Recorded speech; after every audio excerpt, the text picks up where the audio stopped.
Hello दोस्तों, स्वागत है आप सभी का अपने यूट्यूब चैनल लिकाना क्लासेस पर। मैं नवीन यादव। आज का वीडियो हिंदी वर्णमाला पर आधारित रहेगी।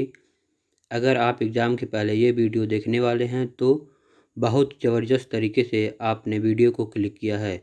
उम्मीद करते हैं कि अगर हिंदी आपके एग्ज़ाम में आ रही है तो आपको यह वीडियो देखनी चाहिए, क्योंकि हिंदी वर्णमाला से बहुत सारे क्वेश्चन बनते हैं एग्ज़ाम के लिए। सभी लोग दोस्तों पूरा वीडियो देखिएगा। ट्रिकी मेथड से चंद मिनटों में हम वीडियो ख़त्म करेंगे। एक पेन और एक कापी ले लीजिएगा और लास्ट में हम इस वीडियो के आधार पर हम सारे क्वेश्चन भी कर लेंगे।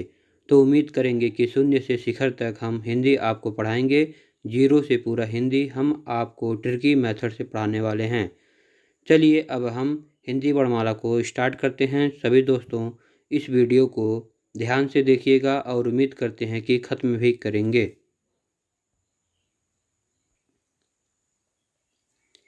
देखिए, हिंदी वर्णमाला में आप सभी जानते हो, पहले हम कुछ डिस्कस करते हैं जो आप सब जानते हो लेकिन जानना बहुत ज़रूरी है। देखिएगा, हिंदी वर्णमाला में जब हम पढ़ते हैं तो वर्णमाला से ही पहला क्वेश्चन आ जाता है कि हिंदी वर्णमाला में कुल कितने वर्ण होते हैं। दूसरी चीज़, वर्णमाला किसे कहते हैं। तो हम हिंदी को स्टार्ट करते हैं। हिंदी वर्णमाला किसे कहते हैं? तो वर्णों के समूह को ही वर्णमाला कहते हैं। हिंदी वर्णमाला में 52 वर्ण होते हैं, यानी हिंदी वर्णमाला में टोटल 52 वर्ण होते हैं। ये ध्यान रखिएगा दोस्तों, टोटल हिंदी वर्णमाला में 52 वर्ण होते हैं। अब हिंदी वर्णमाला को कितने भागों में विभाजित किया गया है? तो हिंदी वर्णमाला को 2 भागों में विभाजित किया गया है। पहला स्वर और दूसरा व्यंजन। ठीक, अब हम इसके आगे चलते हैं।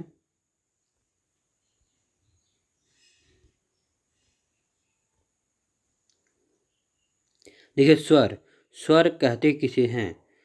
स्वर कहते किसे हैं? तो ये हो जाएगा जिन वर्णों का उच्चारण बिना किसी अवरोध के तथा बिना किसी दूसरे वर्ण की सहायता से होता है, उन्हें स्वर कहते हैं। मतलब स्वर जो है ये स्वतंत्र रूप से रहता है, इसे किसी अन्य वर्ण की आवश्यकता नहीं होती है, और जिस वर्ण को अन्य वर्ण की आवश्यकता नहीं होती है उन्हें हम स्वर कहते हैं। ठीक, अब स्वर कितने प्रकार के होते हैं? तो स्वरों की संख्या कितनी होती है? तो स्वरों की जो संख्या है टोटल वो 11 होता है।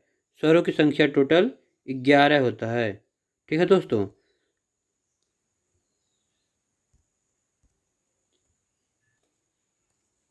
देखिए, यहाँ पे स्वरों की जो टोटल संख्या है 11 है। कौन कौन सा होता है? अ, बड़ा अ, ई, बड़ा ई, छोटा ऊ, बड़ा ऊ, ए, ऐ, और यहाँ पे होगा ओ, औ, री। ये टोटल जो है स्वरों की संख्या 11 होती है। इतना ध्यान दीजिएगा दोस्तों। आपके एग्जाम में पूछा जा सकता है कि इस वर्णों में कौन सा वर्ण स्वर नहीं है। ऐसे क्वेश्चन एग्जाम में बना के पूछे जाते हैं। ठीक, तो आप इसे ध्यान से देखिएगा ताकि आप एग्जाम में कोई भी गलती ना कीजिए। अब जो है यहाँ पे दिया स्वर कितने प्रकार के होते हैं। तो स्वरों की संख्या 3 होती है। स्वरों की संख्या 3 होता है। यदि पूछे आपसे कि स्वरों की मुख्यतः कितने प्रकार होते हैं, तो स्वर के मुख्यतः 2 प्रकार होते हैं। देवनागरी में हमारे 3 का वर्णन किया गया है, लेकिन मुख्यतः रूप से 2 ही माने जाते हैं। तो कौन कौन सा? ह्रस्व और दीर्घ है। तो ह्रस्व स्वर किसे कहते हैं? पहले हमें जानेंगे ह्रस्व स्वर किसे कहते हैं। ठीक, तो ह्रस्व स्वर उन वर्णों को कहते हैं जिनके उच्चारण में कम समय लगता है, उन्हें हम ह्रस्व स्वर कहते हैं। ह्रस्व स्वर को एक मात्रिक और मूल स्वर के नाम से भी जाना जाता है। ये ध्यान दीजिएगा दोस्तों, ह्रस्व स्वर को एक मात्रिक और मूल स्वर के नाम से भी जाना जाता है। इनकी जो संख्या होती है ये 4 होता है। इनकी संख्या 4 होता है। कौन कौन सा? अ, ई, उ और री, ये 4 होते हैं। ठीक, अब आता है दीर्घ स्वर। दीर्घ स्वर किसे कहते हैं? तो जिनके उच्चारण में ह्रस्व स्वरों से दुगना समय लगता है वे दीर्घ स्वर कहलाते हैं। इनकी जो संख्या होती है 7 होता है। आ, बड़ी ई, बड़ा ऊ, ए, ऐ, ओ, औ। ये जो है दीर्घ स्वर में आते हैं। ठीक, इनकी जो संख्या है टोटल 7 होता है। अब आता है प्लुप्त स्वर। प्लुप्त स्वर किसे कहते हैं? तो प्लुप्त स्वर जिन स्वरों के उच्चारण में दीर्घ स्वरों से भी अधिक समय लगता है उन्हें प्लुप्त स्वर कहते हैं। जैसे ओम। ओम को हम लंबा समय तक बोल सकते हैं, ओम। तो ओम को बोलने में दीर्घ स्वर से ज़्यादा टाइम लग रहा है, अतः इसे प्लुप्त स्वर कहा जाता है। ठीक, अब यहाँ पे दिया व्यंजन। व्यंजन किसे कहते हैं? तो हो जाएगा स्वरों की सहायता से बोले जाने वाले, स्वरों की सहायता से बोले जाने वाले वर्ण व्यंजन कहलाते हैं। देखिए, ये जो है जो वर्ण स्वरों की सहायता लेके बोला जाता है उन्हें व्यंजन कहा जाता है। और हमने स्वर को क्या बताया था कि वे वर्ण जो बिना किसी दूसरे वर्ण की सहायता से बोले जाते हैं वे स्वर कहलाते हैं, यानी स्वर जो है पूर्ण रूप से स्वतंत्र रहते हैं। और व्यंजन में व्यंजन के उच्चारण में स्वर की सहायता लेनी पड़ती है, इसलिए इसे व्यंजन कहा जाता है। ठीक, इनकी जो संख्या होती है ये टोटल 33 होता है।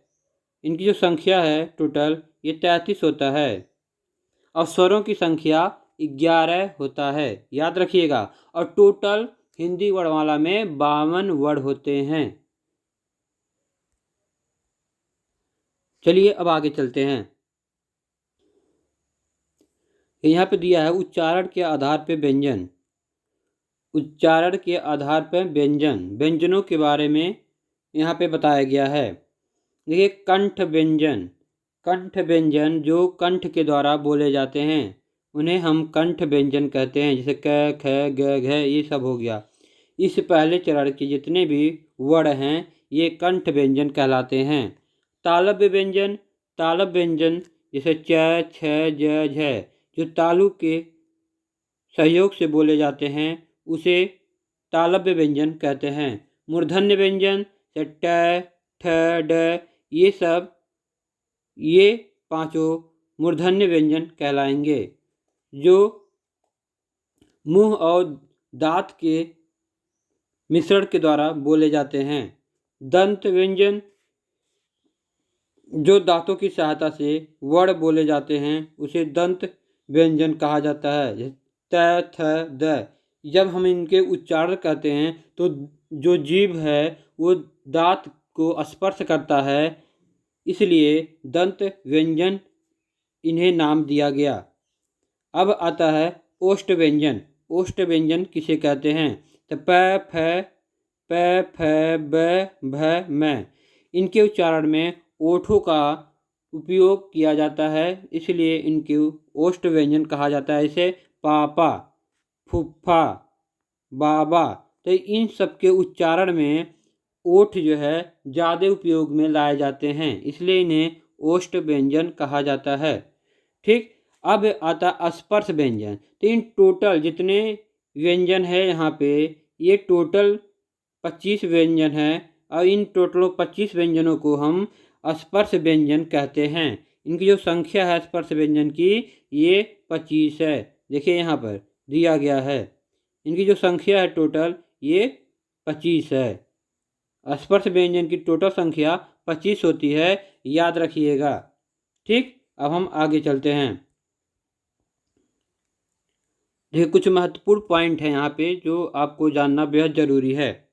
ठीक, ये अंतस्थ व्यंजनों की संख्या 4 होता है। यदि एग्जाम में यहाँ से क्वेश्चन पूछे जाते हैं कि अंतस्थ व्यंजनों की संख्या कितनी है तो 4 होगा। यदि ये कह रहा है कि कौन कौन सी होती हैं तो यहाँ पे अंतस्थ व्यंजन य, र, ल, व ये चारों व्यंजन जो है ये चारों वर्ण जो है अंतस्थ व्यंजन कहलाते हैं।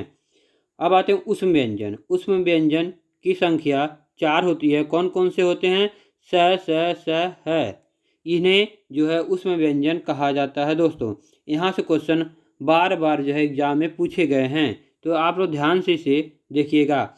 अब आता है आगत व्यंजनों की संख्या। आगत व्यंजन की संख्या 2 होता है। ज, फ, ये जो है इनका उपयोग हिंदी में बहुत कम किया जाता है। जहाँ तक इनका उपयोग ज़्यादा किया जाता है, उर्दू भाषा में इनका उपयोग किया जाता है। तो ये तीनों जो है आपको एग्जाम में अति महत्वपूर्ण क्वेश्चन होते हैं, तो इसे आप ध्यान से देखिएगा।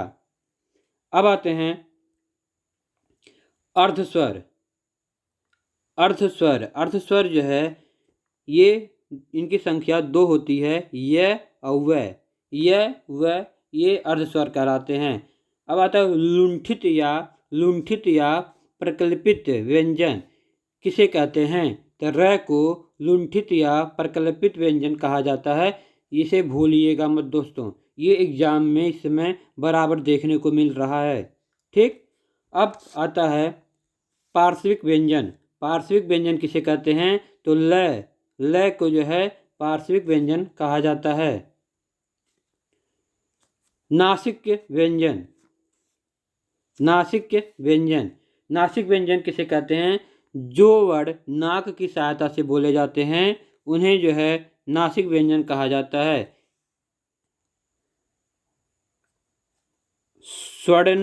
स्वर्णांतरीय व्यंजन किसे कहते हैं? तो है को जो है स्वर्णांतरीय व्यंजन कहते हैं। ठीक, अब आगे चलते हैं दोस्तों।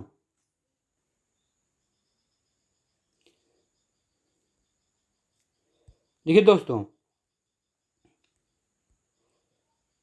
ये संयुक्त व्यंजन। संयुक्त व्यंजन किसे कहते हैं? तो जो 2 या 2 से अधिक व्यंजनों से मिलकर बने होते हैं उन्हें संयुक्त व्यंजन कहते हैं। जैसे छ, ज्ञ, त्र, ये जो है 2 वर्णों से मिलकर बना हुआ है। जैसे छ छतरी वाला, क और प्लस है, इन 2 अक्षरों से मिलकर बना हुआ है, तो इसे छतरी शब्द लिखने में उपयोग किया जाता है। ज्ञ जो है ज और य शब्द से मिलकर बना हुआ है। त्र जो है त और र शब्द से मिलकर बना है। श्र, स और प्लस र मिलकर बना हुआ है। तो इन अक्षरों को जो है संयुक्त व्यंजन कहते हैं। अब आगे बढ़ते हैं दोस्तों। ये अयोग्य वर्ण कौन से होते हैं? तो अयोग्य वर्ण वह वर्ण होते हैं जो अनुस्वर और विसर्ग से मिलके बने होते हैं। जैसे अंग अह अयोग्य वर्ण होते हैं।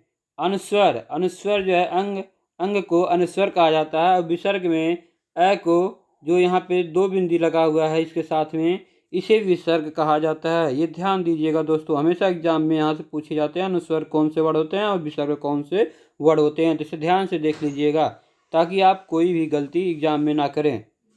ठीक, अब आगे यहाँ पे दिया है समवृत्त और विवृत स्वर किसे कहते हैं? इसके बारे में हम लोग अच्छी तरह से पढ़ेंगे। समवृत्त स्वर किसे कहते हैं पहले ये देखेंगे। तो समवृत्त स्वर के उच्चारण में मुख्य द्वार सकरा हो जाता है। सकरा मतलब होता है कि एकदम बंद है, हल्का सा ओपन रहेगा, नहीं तो आप मुंह आपका एकदम बंद ही रहेगा। तो इनकी जो संख्या होती है ये 4 होता है। कौन कौन सा? ई, बड़ी ई, उ, बड़ा उ। इन 4 वर्णों को समवृत्त स्वर कहते हैं। ध्यान रखिएगा दोस्तों, इन 4 वर्णों को समवृत्त स्वर कहते हैं। ठीक, अब जो है आगे बढ़ते हैं। देखिए ये दिया अर्ध समवृत्त स्वर। अर्ध समवृत्त स्वर किसे कहते हैं? तो हमने अभी पढ़ा समवृत्त स्वर। समवृत्त स्वर में मुंह एकदम बंद रहता था, हल्का सा खुला रहेगा।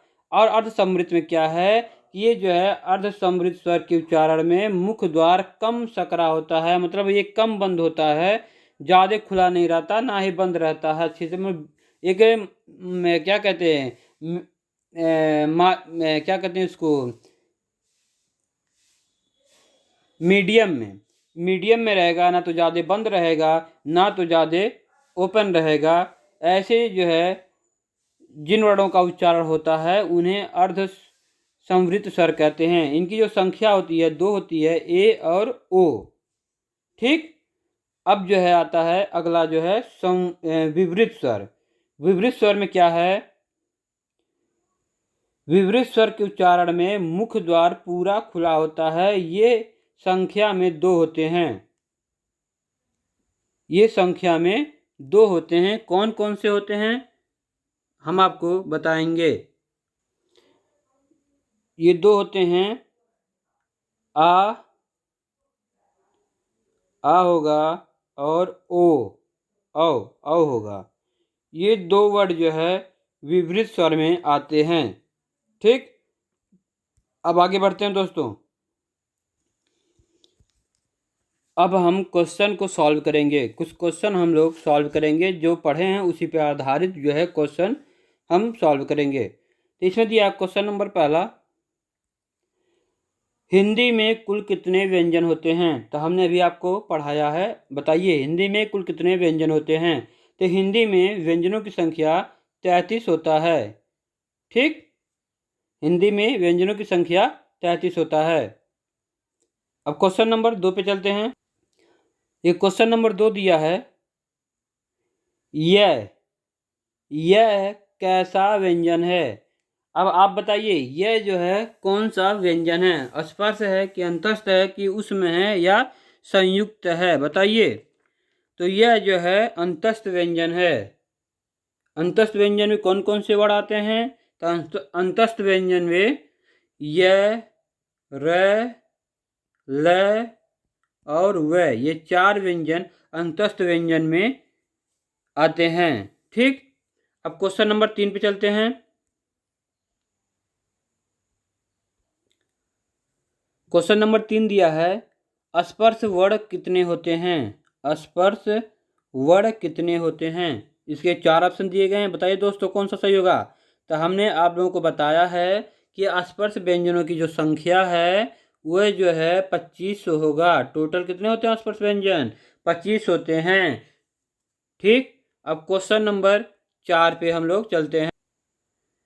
ये क्वेश्चन नंबर 4 दिया है, जो व्यंजन 2 या 2 से अधिक व्यंजनों से मिलकर बनते हैं उन्हें कहते हैं। तो उन्हें क्या कहते हैं? हमने आपको इस वीडियो में अच्छी तरह से समझाया है। उन व्यंजनों को जो है संयुक्त व्यंजन कहते हैं। जो 2 या 2 से अधिक वर्णों से मिलकर बने होते हैं उन व्यंजनों को संयुक्त व्यंजन कहते हैं। ठीक। अब क्वेश्चन नंबर 5 पे चलते हैं। यह क्वेश्चन नंबर 5 दिया है, जिन वर्णों का उच्चारण बिना किसी अवरोध के तथा बिना किसी दूसरे वर्ण की सहायता से होता है उन्हें क्या कहते हैं? तो उन्हें जो है हम स्वर वर्ण कहते हैं। स्वर कहते हैं। क्या कहते हैं? स्वर कहते हैं। स्वर स्वतंत्र होता है, इन्हें किसी अन्य वर्ण की आवश्यकता नहीं होती है। ठीक। अब क्वेश्चन नंबर 6 पे चलते हैं। क्वेश्चन नंबर 6, छह कैसा क्षत्रिय छह कैसा व्यंजन है? तो बताइए 6 जो है क्षत्रिय जो बनता है वो कैसा व्यंजन है? हमने आपको अच्छी तरह समझाया है। बताइए दोस्तों ये कौन सा व्यंजन होगा? तो ये जो है कौन सा व्यंजन होगा? बताइए जल्दी। ये जो है कौन सा व्यंजन होगा? तो दोस्तों 6 जो है संयुक्त व्यंजन होगा, क्योंकि ये 2 व्यंजनों से मिलके बनेगा। तो ये संयुक्त व्यंजन होगा। कौन कौन से व्यंजन से मिलके बनेगा? तो ये बनेगा क और प्लस स। ये 2 व्यंजनों से मिलके जो है बनेगा, इसलिए संयुक्त व्यंजन होगा। ठीक दोस्तों। अब चलते हैं क्वेश्चन नंबर 7 पे। देखिए क्वेश्चन नंबर 7 दिया है, उसमें वर्ण कितने होते हैं? उसमें वर्ण कितने होते हैं? तो बताइए। हमने आपको बताया है उसमें वर्ण कितने होते हैं। तो उसमें वर्णों की संख्या जो है कितनी होगी? 4 होगी। कौन कौन से होंगे? स, स और है। ये जो है 4 जो वर्ण उसमें वर्ण कहलाते हैं। अब क्वेश्चन नंबर 8 पे चलते हैं। ये क्वेश्चन नंबर 8 दिया है, स्वर कितने प्रकार के होते हैं? स्वर कितने प्रकार के होते हैं? तो देखिए हमने आपको वीडियो में बताया है कि स्वर जो है 3 प्रकार के बताए थे। कौन कौन से? दीर्घ, ह्रस्व और प्लुप्त स्वर। तो यदि एग्जाम में पूछ रहा है कि स्वर कितने प्रकार के होते हैं तो आप 2 ही मारिएगा, 2 पे ही क्लिक करिएगा। 2 कौन कौन से? दीर्घ और ह्रस्व। ये मुख्यतः 2 ही प्रकार के होते हैं, लेकिन जो है किताबों में 3 दिया गया है, लेकिन 2 ही माना जाता है। जो आपकी देवनागरी लिपि हिंदी में है उसमें जो है 3 दिया गया है, लेकिन क्वेश्चन जब पूछेगा तो उसमें आप जो है 2 ऑप्शन पे क्लिक कीजिएगा। ठीक, वीडियो को देखने के लिए धन्यवाद आपको। वीडियो को लाइक और सब्सक्राइब जरूर कीजिएगा ताकि हिंदी के अगला पार्ट जो है घोष अघोष ये वीडियो हम अपलोड कर सकें। वीडियो को लाइक और सब्सक्राइब जरूर कीजिए ताकि अगला वीडियो आप लोगों के पास आसानी से पहुंच सके। धन्यवाद दोस्तों।